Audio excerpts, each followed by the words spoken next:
መንገድን ሓቅን ሕይወትን ኣነየ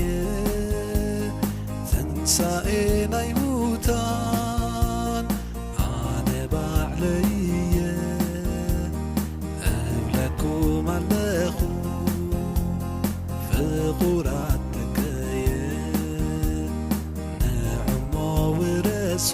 መንግሥተ ሰማይ አልፋ ኦሜጋ መጀመርታ መፈጸምታ ሎምንቲ ማለት ዘይብልካ መጨረሻ ተሃዊ ኸለኹ ኢየሱስ ማራናታ ተሃዊ ኸለኹ ኢየሱስ ማራናታ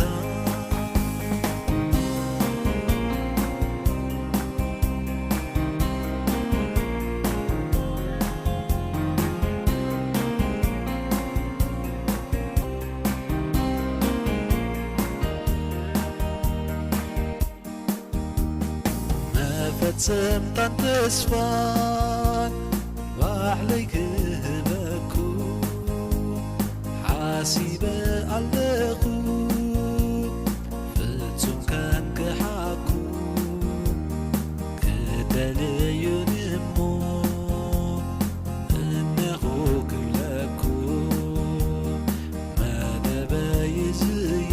ደቀይ ባሂበልኩ አልፋ ኦሜጋ መጀመርታ መወዳታ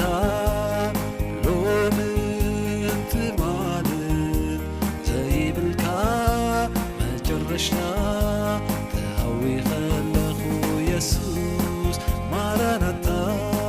ተሃዊ ኸለኹ ኢየሱስ ማራናታ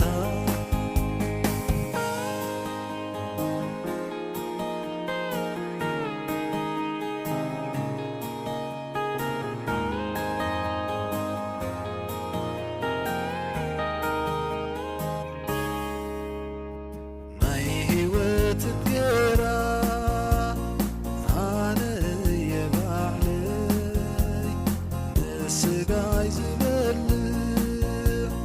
ዝሰቲ ወደመይ ይነብር ዘለዓለም ጸኒዑ ብሓይለይ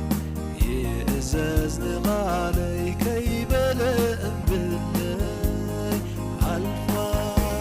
ኦሜጋ መጀመርታ መወዳታ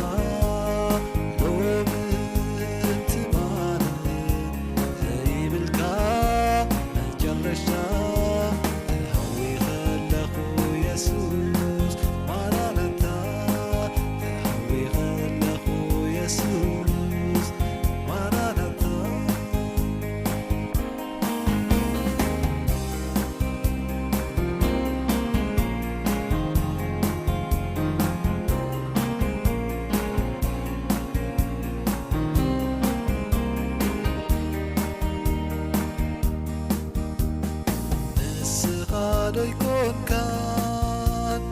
ንዓለም ብርሃኑ ትፈጥር ተዕቢ ትልውጥ ንኹሉ ኣብ ውሽጢ ገቢርካ ዙርያኻ ትሕሉ ተመስገን ኣምላኽና መዘና ዘይብል